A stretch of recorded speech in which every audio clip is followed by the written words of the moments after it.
estamos falando nessa temática sobre família, casamento, vida a dois, um tema extremamente importante e pertinente para os dias que estamos vivendo. E hoje, especificamente, nós vamos falar sobre criação de filhos.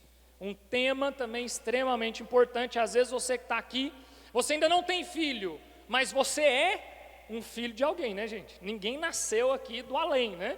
Então você é filho de alguém. Então essa palavra não é só para você que é pai, mas também para você que é filho. Extremamente importante para você também que é filho, amém? Glória a Deus. Então já abra a sua Bíblia aí, só para a gente ler o nosso texto padrão, que nós temos lido a cada domingo, Mateus 19, versículo 4. Mateus capítulo 19, a partir do versículo 4, que diz assim: Jesus lhe explicou: não tendes lido que no princípio o Criador fez homem e mulher, e os instruiu, por esse motivo o homem deixará pai e mãe, se unirá à sua mulher, e os dois se tornarão uma só carne. Sendo assim, eles já não são dois, mas sim uma só carne. E portanto, o que Deus uniu, não separa o homem. Amém? Pai, nós oramos mais uma vez, te damos graças por tudo que o Senhor tem feito até aqui. Obrigado por todas essas palavras que já foram ministradas, e que essa também seja uma palavra que venha do Senhor para os nossos corações, e que nós possamos, ó Pai, compreender aquilo que o Senhor quer nos comunicar através dessa palavra. Assim nós oramos no nome de Jesus, amém. Amém? Então eu vou fazer um resumo bem rápido do que foi falado nos últimos 3 finais de semana, só para você que não veio, ou para você que veio, para fortalecer aí na sua mente. Primeira coisa que nós falamos no primeiro final de semana é que casamento é a ideia de Deus, tá? Então isso tem que estar muito claro na sua memória, na sua mente, que casamento, irmãos, é obra de Deus. E aí mesmo que você se questione, fala assim: nossa, mas é obra de Deus, e por que tanto casamento tem acabado? Aí você vai ter que ir lá no YouTube e assistir a palavra, né? Que lá nós falamos um pouquinho sobre isso, né? O porquê que mesmo sendo algo de Deus, muitos casamentos não têm dado certo, muitos casamentos têm acabado. Então as palavras estão lá no nosso YouTube. A segunda coisa que nós falamos é o papel da mulher e o papel do homem no casamento. O papel da mulher é a submissão. O que é submissão, irmãos? É estar debaixo de uma missão. E homens, a pergunta que eu faço para vocês é: a missão de vocês está clara para a esposa?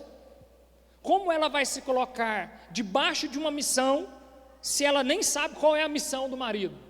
Se ela nem sabe qual é de fato os objetivos do marido? Então a comunicação é muito importante em uma relação a dois, e a mulher vai se colocar debaixo dessa missão desde que ela tenha uma clareza dessa missão. Por quê? Porque o papel do homem é trazer confiança, proteção e segurança. Uma mulher que vê no marido e que sente no marido proteção e segurança, ela tem total segurança em se colocar debaixo da missão dele, tá? Então o amor da mulher é um amor de submissão, o amor do homem é um amor sacrificial, o mesmo amor que houve em Cristo Jesus pela sua igreja. Uma outra coisa que nós falamos aqui é que o casamento tem que estar na sua agenda. Infelizmente, um dos motivos pelo qual muitos casamentos têm acabado é porque não existe agenda mais para o casal, né? Nossa vida anda tão corrida, são tantos afazeres, tantas coisas para fazer, que quando sobrar tempo eu dou uma moralzinha ali para o meu casamento. A grande questão é: tem sobrado tempo, irmãos? Se tiver sobrando, me fala onde está, que eu vou lá pegar um pouco para mim. Porque realmente na correria que nós estamos andando, não sobra-se mais tempo. Só que a agenda do casal, a agenda do casamento, ela tem que ser prioridade. Então faça isso, coloque aí como prioridade.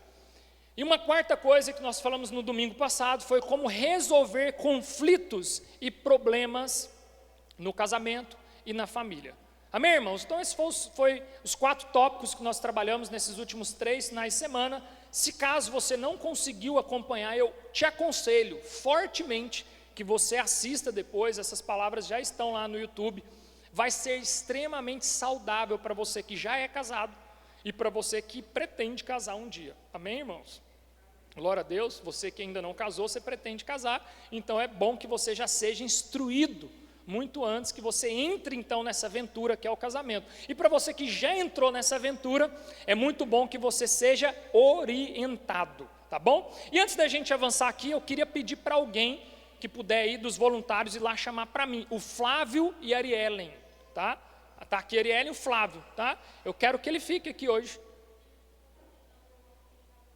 Ah, então tá bom, por isso que eu não vi ele aqui, eu falei, ó, eu queria que ele participasse conosco hoje, mas amém, glória a Deus, faz parte, né, irmãos, isso é a igreja, acabou a gasolina, a gente vai lá ajudar, acabou o alimento, a gente manda levar, então, esse é o papel da igreja também. Então, Tim, já que você está aí na porta, Tim, eu vou pedir para você, pega uma aguinha lá para mim, que esse tempo seco, se eu não for molhando a garganta aqui, daqui a pouco vai começar a dar tranco na garganta, amém? Então, irmãos, hoje nós vamos falar sobre criação de filhos, e o tema dessa palavra é os filhos do quarto. Então essa é uma palavra de um pastor amigo nosso, pastor Vinícius, lá de Limeira, então preciso dar esse crédito a ele, porque essa palavra nos abençoou demais, então eu pedi para ele esse esboço, falei para ele, meu irmão, passe isso para nós, que eu preciso compartilhar isso com a nossa comunidade local, e ele nos passou, e eu quero aqui tentar então trazer um pouquinho daquilo que ministrou muito os nossos corações, meu e da minha esposa. A Lari conhece, né? O pastor Vinícius também foi pastor dela lá em São Paulo. Então eu quero começar dizendo uma frase de Timothy Keller que diz assim: o maior ministério, ou seja, a maior ocupação de um homem ou de uma mulher é a sua família. Irmãos, olha a importância da agenda familiar. Obrigado, Tim. Olha a importância, Timóteo Keller vai dizer que o maior, ou seja, a maior ocupação que nós temos que ter na nossa vida, sabe qual que é? A nossa família. O Dr. Auguste Cury, em seu livro Pais Inteligentes Formam Sucessores e Não Herdeiros, ele diz assim: educar é a tarefa mais complexa do mundo moderno.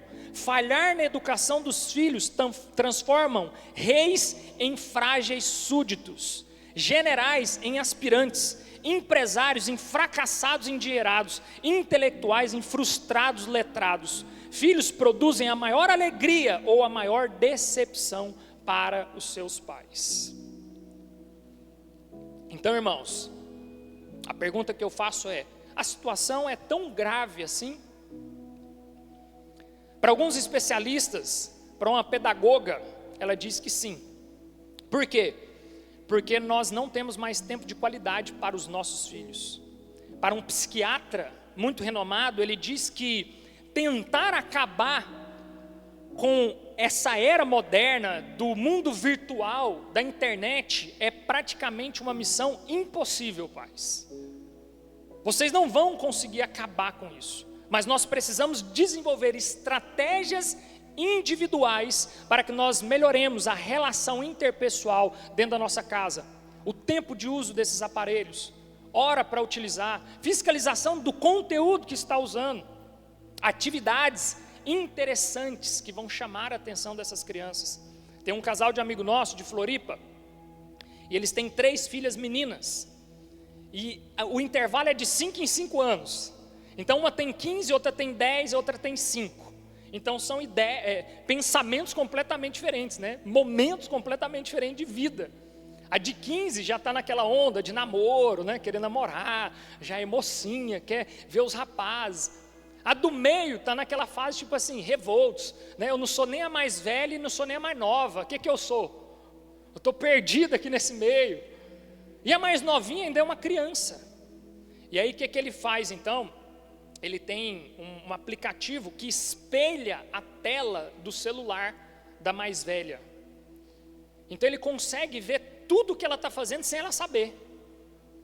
E isso não é controle, irmãos. Apesar de você como pai, você pode ter esse controle, mas isso é zelo. Isso é zelo pelo seu filho. Isso é cuidado. Nós estamos no mundo, irmãos. E aí a do meio, ela não tem celular, mas vira e mexe, eles dão o celular para ela um tempo monitorado e ela joga aquele jogo Roblox. Vocês devem conhecer, né? Completamente inocente, né, irmãos? Sem nenhum perigo. E aí ele compartilhando com a gente que esses tempos ele estava vendo ela jogar o Roblox e assistindo. E uma pessoa começou a conversar com ela. O jogo é super inocente, mas quem está do outro lado da tela nem sempre é inocente. E uma pessoa começou a conversar com ela com assuntos estranhos, fazendo perguntas, pedindo fotos para uma criança de 10 anos de idade. Então, irmãos, o monitorar os seus filhos, isso não é só uma atitude de controle, mas é uma atitude de zelo, de proteção. E os seus filhos, enquanto eles estiverem na sua casa, porque a palavra de Deus diz que ele só sai da sua casa quando ele se torna uma só carne com a sua esposa. Enquanto ele estiver debaixo do seu teto, você ainda é o responsável por ele. Você precisa cuidar, zelar, proteger. E ainda, irmãos, para uma neurologista, ela diz que o problema maior é que as famílias se acomodaram. E é muito mais fácil eu terceirizar a educação do que eu mesmo assumir essa responsabilidade. É muito mais fácil você pegar seu filho e falar, vai lá para a salinha. E a salinha tem que educar, não, irmãos. A salinha da igreja não é para educar o seu filho. A salinha da igreja não é para doutrinar o seu filho. A salinha da igreja é só para potencializar aquilo que você já deveria estar fazendo na sua casa. Mas nós estamos nos acomodando. É muito mais fácil eu dar uma tela para um filho e ele dá sossego para mim enquanto eu preciso resolver as minhas coisas. Sem monitoramento, irmãos, isso aqui é um perigo. Sem você saber o que seu filho está fazendo por trás disso aqui, isso se torna uma ferramenta de Satanás contra o seu filho, contra a sua casa. Então nós vamos falar um pouquinho sobre isso. Mas antes eu quero falar também sobre o que diz a palavra de Deus em relação às crianças. Mateus 18, como o nosso tempo é curto, então como eu tenho falado nas últimas ministrações, você anota, depois você estuda em casa, reflete com a família, faz seu culto no lar, refletindo em cima desses textos. Mateus 18, 3 e 4 diz assim, e disse, eu lhes asseguro que a não ser que vocês se convertam e se tornem como crianças, jamais estarão no reino dos céus. Portanto, quem é maior do que esse no reino dos céus? Marcos 9, 36 e 37 diz assim, e tomando uma criança colocou-a no meio deles, pegando-a nos braços, disse-lhes, quem recebe uma dessas crianças em meu nome, este me recebe, e quem me recebe não está apenas me recebendo, mas também aquele que me enviou. Mateus 21, 15 e 16 diz assim, mas quando os chefes dos sacerdotes e os mestres da lei viram as coisas maravilhosas que Jesus fazia, e as crianças gritando no templo, Hosana ao filho de Davi, ficaram indignados e lhes perguntaram, não estás ouvindo o que essas crianças estão dizendo? Respondeu Jesus, sim, vocês nunca leram dos lábios das crianças e dos recém-nascidos suscitais louvores. Então ele estava fazendo também aqui uma menção a Salmos 8, 2. E o que está acontecendo aqui? Jesus está confrontando os seus opositores e ele está instruindo os seus discípulos a respeito de uma mentalidade religiosa da época, de que o padrão de espiritualidade era o ancião. Sabe aquele ancião velhinho de cabelo branco? Então Jesus está combatendo isso, falando, não, irmãos, o padrão de espiritualidade é a inocência das crianças, é a pureza dos pequeninos, é a sinceridade de coração. Você já viu tanto que criança é sincera, irmãos? Chega numa criança e fala assim, a titia é bonitinha. Não, é feia. Nossa, olha o tanto que é bonitinho isso aqui. Não, papai, é feio isso aí, né? Criança, irmãos, eles não têm filtro. É sinceridade. Então Jesus está combatendo essa mentalidade religiosa de que só o ancião era o padrão de espiritualidade. Só que apesar dessa pureza e dessa sinceridade, irmãos, isso não é suficiente para protegê-los do mundo espiritual. Em Marcos capítulo 9, versículo 21, 22, nós vamos ler a história de um menino que era possesso por um espírito mau desde a sua infância. E aí quando Jesus pergunta, o pai vai falar que ele desde a sua infância era possesso por esse espírito mau e que o tentava matar, lançava no fogo, lançava na água. Então, irmãos, entenda uma coisa, o seu filho, ele não nasce um anjinho, ele nasce com uma natureza pecaminosa. E a partir da instrução do Pai, como foi lido aqui, que o seu filho vai conhecendo a Cristo, que o seu filho vai conhecendo o caminho do Evangelho. Para uma das maiores autoridades bíblicas hoje, de exegética do Brasil, Dr. Luiz Saião, ele vai combater um erro que diz, que o reino dos céus é das crianças. Uma tradução errada, que na verdade não é que o reino dos céus é das crianças, como diz lá em Mateus 19:14. Ele quer dizer que o reino dos céus pertence aos que são semelhantes às crianças. Não quer dizer que o reino dos céus é das crianças, mas daqueles que se assemelham. Se assemelham em quê, irmãos? Na pureza, na sinceridade das crianças. Mas nós precisamos entender algo, irmãos. Nossos filhos, eles não estão protegidos do ataque do inimigo, mesmo com toda a sinceridade, a pureza, a bondade de coração. Agora, como nós vamos então entrar nesse mundo dos nossos filhos? Como que nós vamos acessar isso? Fazendo as perguntas: quem são eles? De onde eles vieram? O que passa dentro da cabeça deles? Onde eles passam boa parte da sua vida? Diga assim comigo: no quarto. Boa parte da vida dos nossos filhos, eles passam dentro do quarto. E ali no quarto é onde eles dormem, brincam, passam horas escutando músicas, jogando, navegando na internet, lendo livros e às vezes estudando também.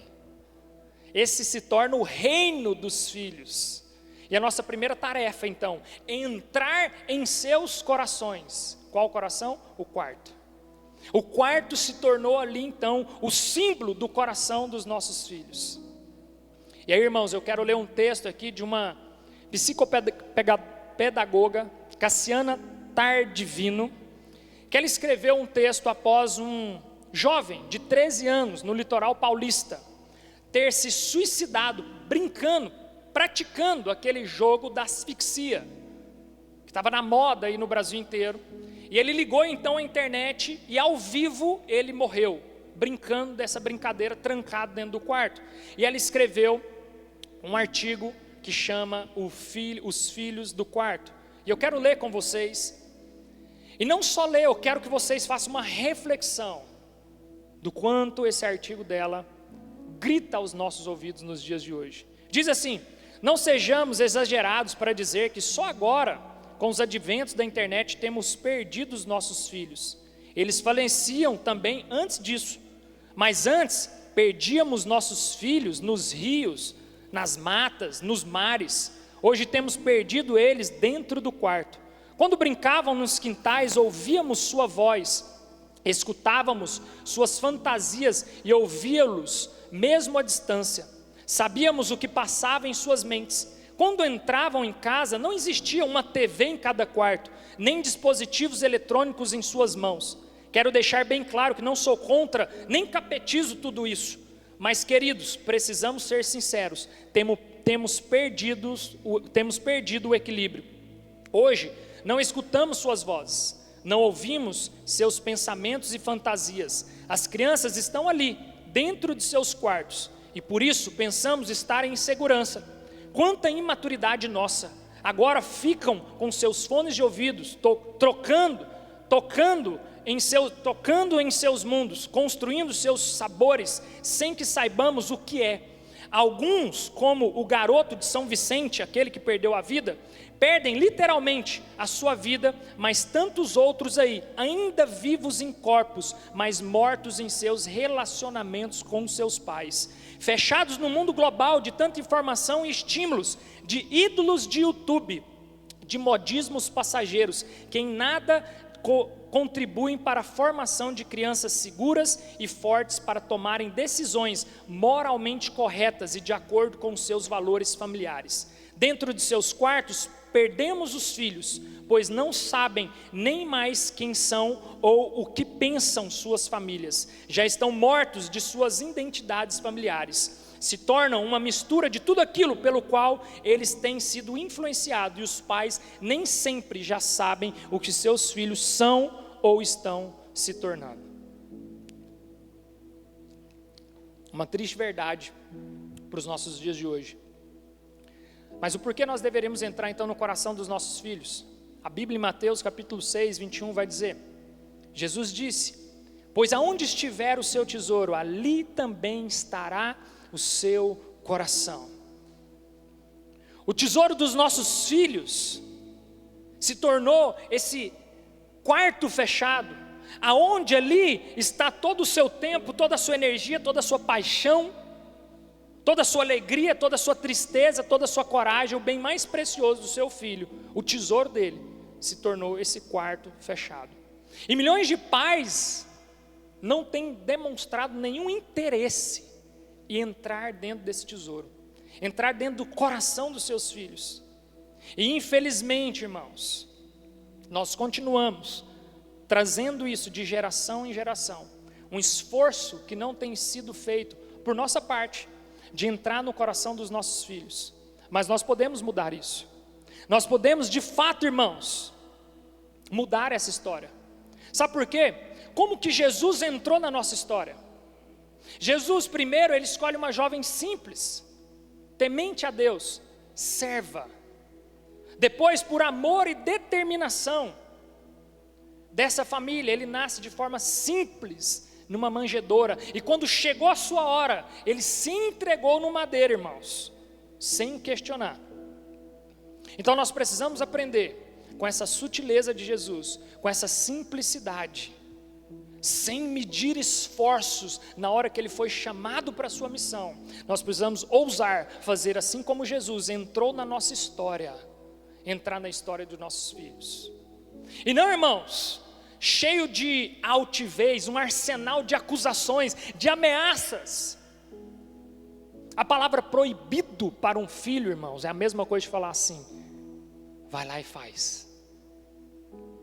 Na cabeça do seu filho, quando você fala, é proibido fazer isso, irmão, você já foi um adolescente. Quando você viu uma placa é proibido, é aí que você queria, né?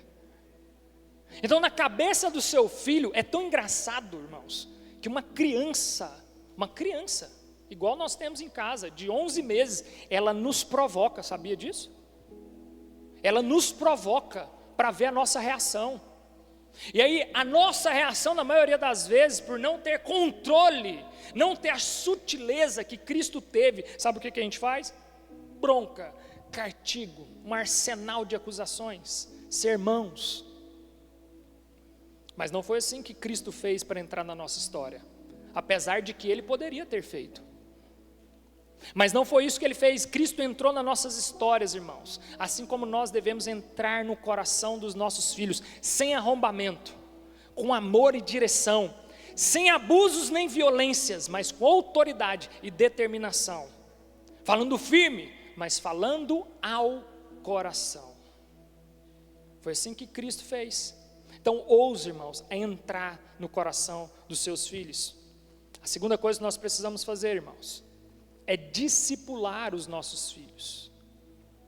Você, pai e mãe, assim como foi lido aqui no texto de Provérbios 22:6, ensina no caminho, é no caminho. O discipulado ele vai acontecendo na caminhada, é quando você está caminhando que você está discipulando o seu filho.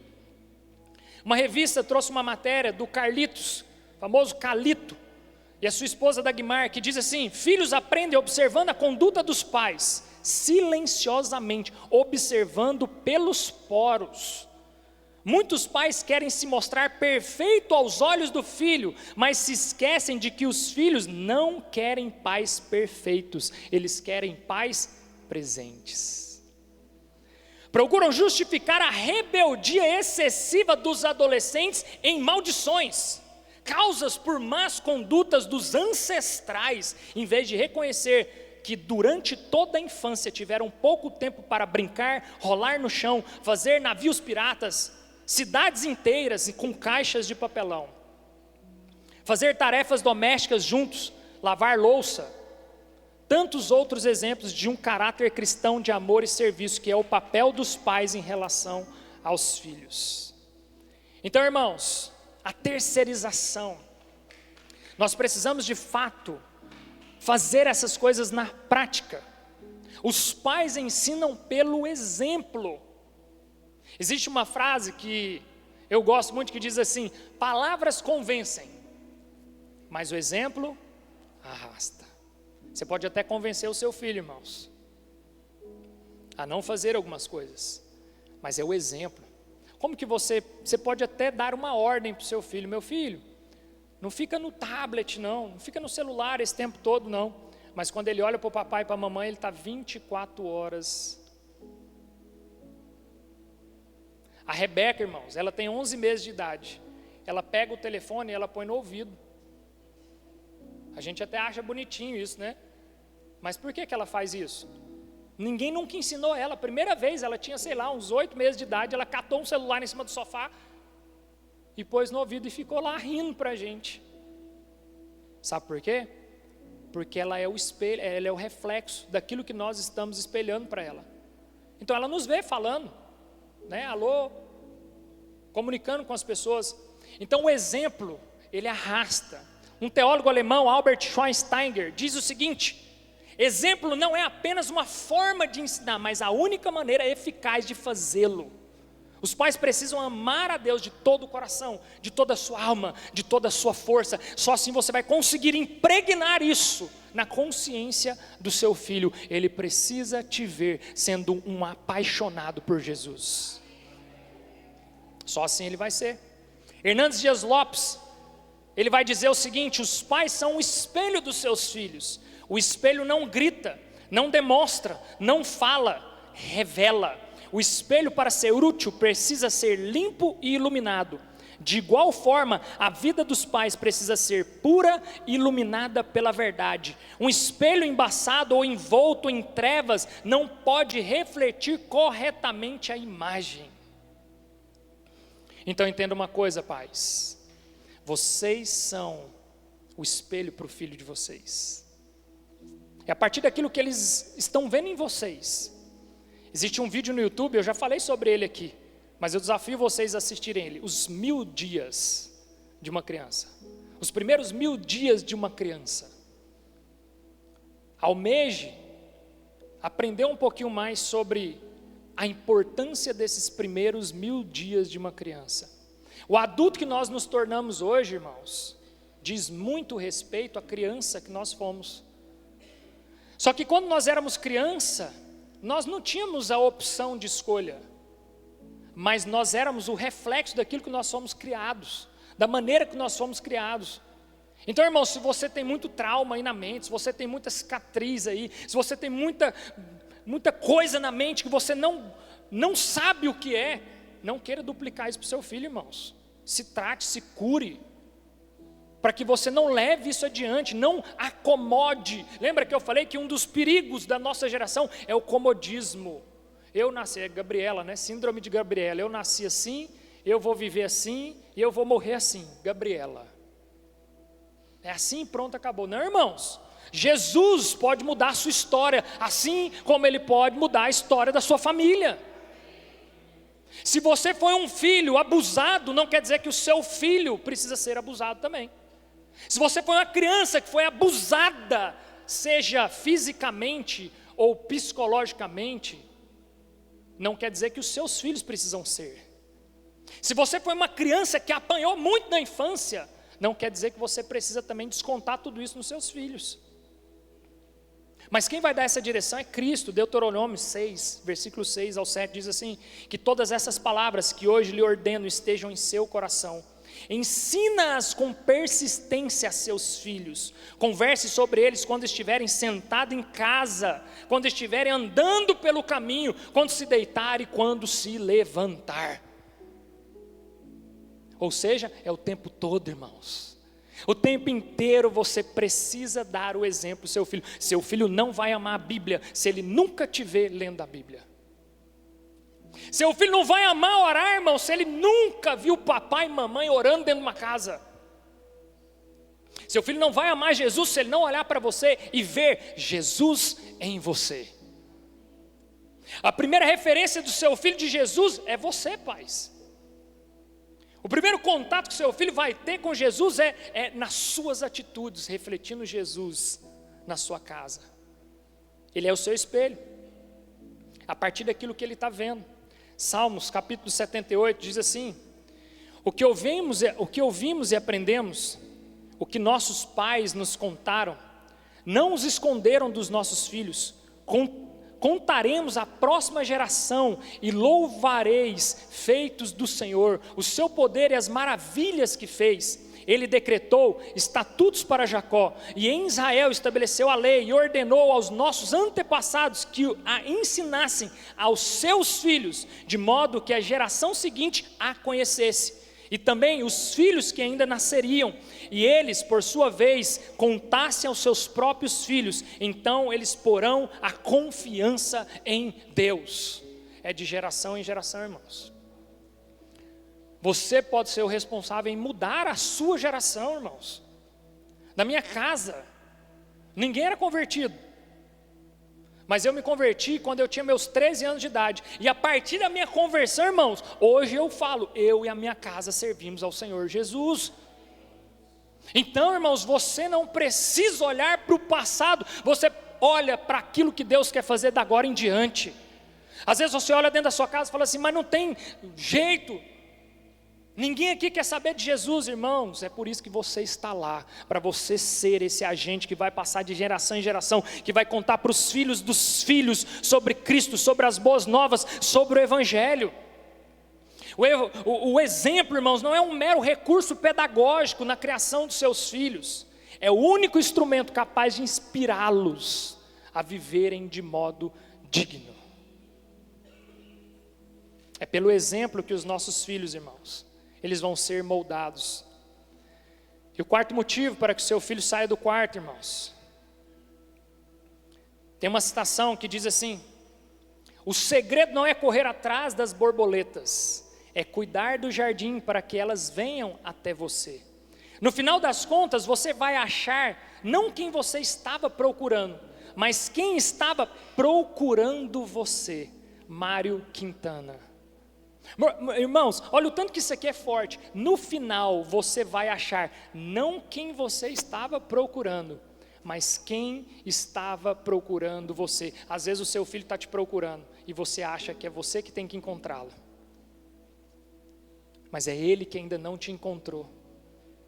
E aí, irmãos, algumas estratégias que nós devemos utilizar é cuidar do jardim para que a borboleta venha. É cuidar do terreno para que o seu filho venha. Às vezes a gente é muito preocupado com a segurança, com o futuro, com a estabilidade, com a provisão. Quantas pessoas estão se matando de trabalhar para dar o melhor para os filhos e para a família, irmãos. Só que ao mesmo tempo, a provisão não dá o tempo de qualidade que o seu filho precisa. Quantas famílias, irmãos, endinheiradas, que nós conhecemos, mas que são totalmente disfuncionais. Pais não têm tempo para os filhos contra os pais. Você vai conversar com um filho, às vezes de um cara super endinheirado, você pergunta para ele, o que você gostaria de ser na vida? Ele vai falar, tudo menos o que o meu pai é. Aí você fala assim, mas todo mundo lá fora quer ser o que seu pai é, uma pessoa bem sucedida, famosa, cheia de dinheiro, tem tudo e tudo. Ele fala, tudo menos aquilo que o meu pai é. Então, pais e filhos, nós precisamos preservar o jardim, nós precisamos atraí-los para um ambiente de segurança saudável e acolhedor.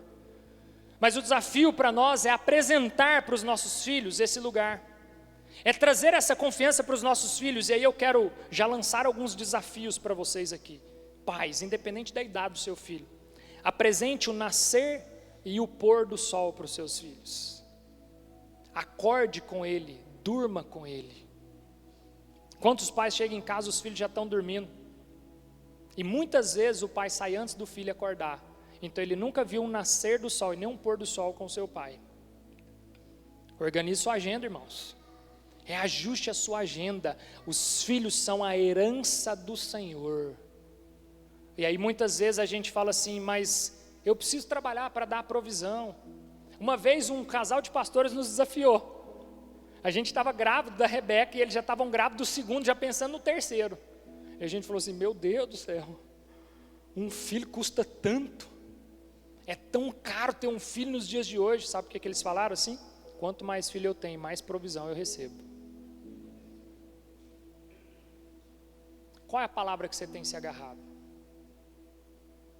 A pergunta é: qual a palavra que você tem se agarrado? Você tem se agarrado no que o mundo conta? Ah, mas por quê? Está na onda agora, né? Para criar um filho até a formação da faculdade é mais de R$1 milhão. Aí você fala assim: meu Deus, 1 milhão? Ele é o dono do ouro e da prata. E o filho é a herança. Você não precisa ser muito bom em matemática, nem em finanças para entender essas palavras. Pastor, mas está faltando as coisas na minha casa. Está faltando amor? Está faltando tempo de qualidade? Pode ficar tranquilo que o seu filho não está preocupado com dinheiro. A única coisa que o seu filho não está preocupado é com o dinheiro. Você já observou que quando você dá um brinquedo para o seu filho, você vai lá, compra um brinquedo caro para o seu filho, e aí a maior frustração do pai é porque ele comprou aquele brinquedo caro para o filho, e ele gosta mais da caixa do que do brinquedo. É ou não é? A maior frustração é que você fala assim: meu Deus, eu comprei as pilhas, comprei o brinquedo fala, rola, desmancha, monta. Aí ele brinca lá uns 20 minutinhos, de repente ele pega a caixa e não quer soltar mais a caixa. Ele ama a caixa, e ele fica ali brincando com a caixa, e quer dormir com a caixa do presente. Sabe por quê? Para o filho, pouco importa o valor monetário, ele nem faz ideia o que é isso. Mas nós precisamos, irmãos, aprender a preparar o jardim. Leve o seu filho ao cinema, só você e ele.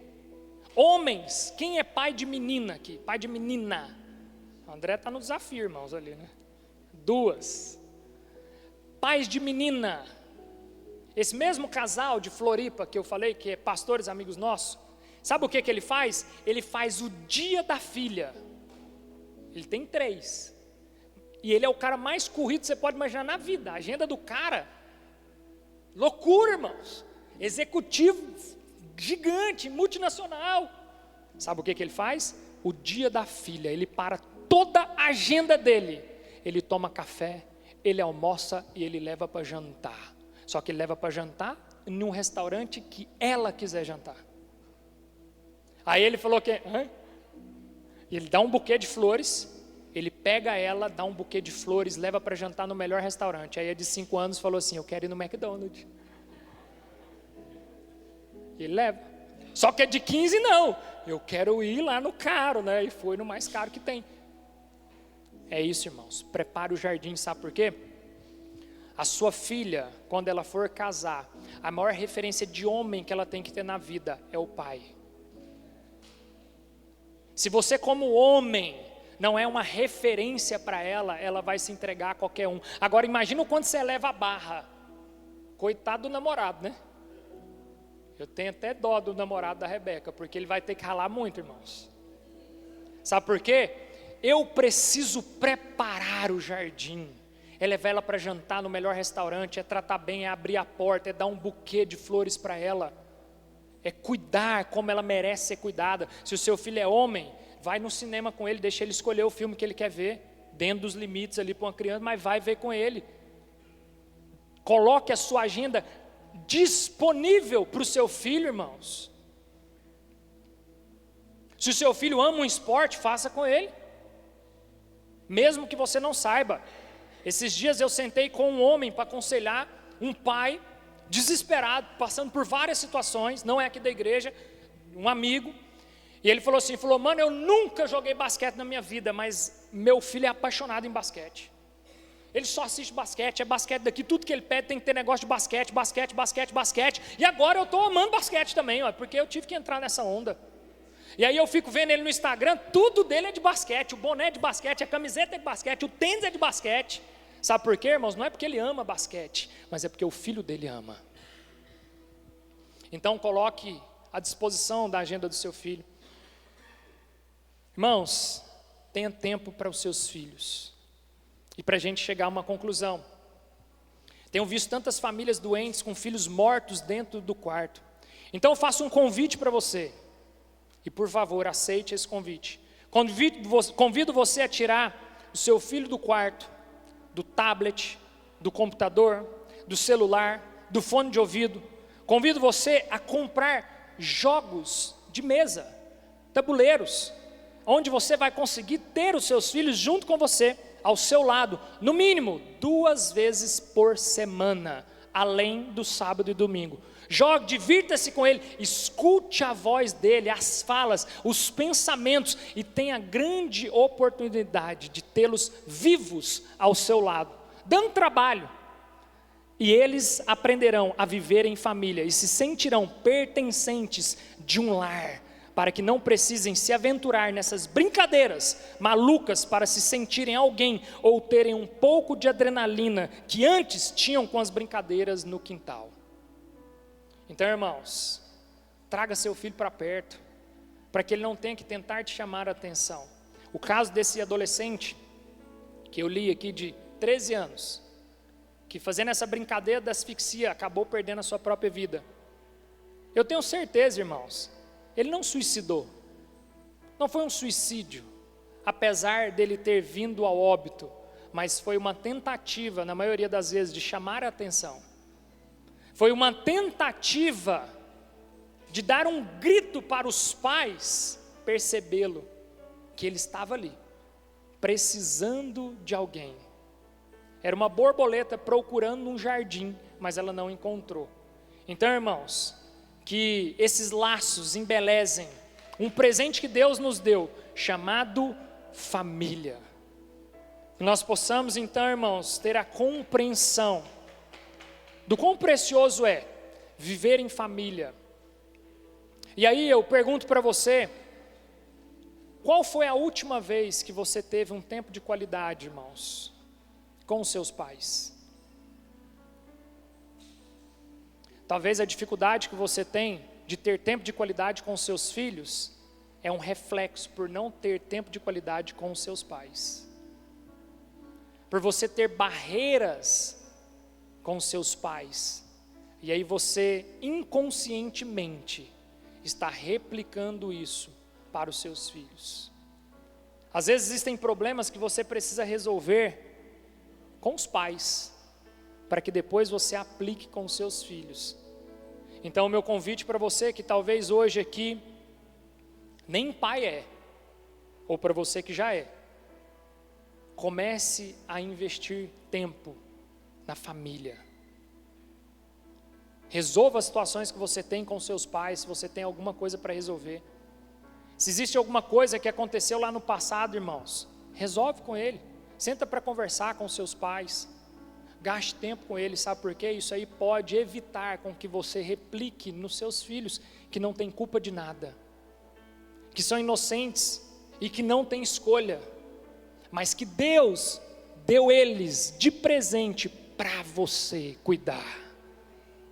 Nunca questione, será que era para mim mesmo? Nunca faça perguntas do tipo assim, meu Deus, mas está tão difícil cuidar desse menino. Irmãos, foi Deus quem deu. Quantas pessoas, irmãos, tentam engravidar e não conseguem? Vocês têm noção o que uma criança tem que fazer para poder nascer? Quantos milhões de espermatozoides ela tem que vencer para ela ser única? Eu até estava falando isso com a minha esposa esses dias, como uma criança ela é guerreira. Porque primeiro para nascer, já é uma luta, irmãos. Não é todo mundo que já engravida assim, rapidinho, pronto, não. A maioria dos casais é uma luta para engravidar.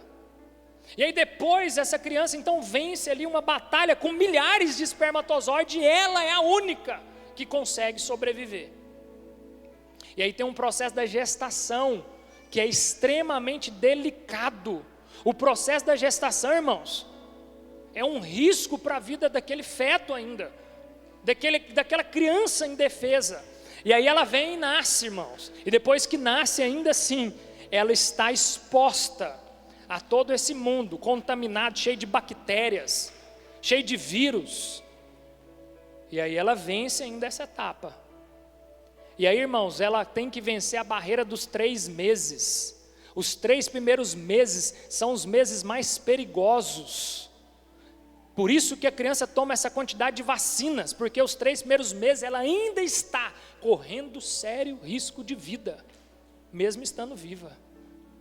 E aí ela passa por essa barreira, irmãos. Aí começa a idade onde ela começa a engatear. Aí, irmãos, é um livramento atrás do outro. É a tomada, é a cama que ela cai, é o negócio que ela abre e cai na cabeça dela. É um atrás do outro, irmãos. Uma criança, ela é um sobrevivente. E eu não tenho dúvida, irmãos, que quando Deus te escolheu e te entregou essa criança, é porque Ele olhou para você e falou assim: você é capacitado para cuidar dessa criança. Você é a pessoa que eu escolhi para entregar esse tesouro em suas mãos. Então você é a pessoa responsável de cultivar e guardar essa criança. Amém? Glória a Deus. Eu quero orar com você. Se coloque de pé. Eu vou pedir para fazer algo que a gente nunca fez, né? Ou já fez até. Chama as crianças lá para a gente, amor, para que os pais orem com os filhos. Não sei nem se eles estão prontos lá, irmãos. Mas vamos ter essa paciência de esperá-los, porque eu acredito que esse momento é um momento muito especial. Muito importante você ter tempo com o seu filho, você orar com o seu filho. E como é bom a alegria das crianças, né, irmão?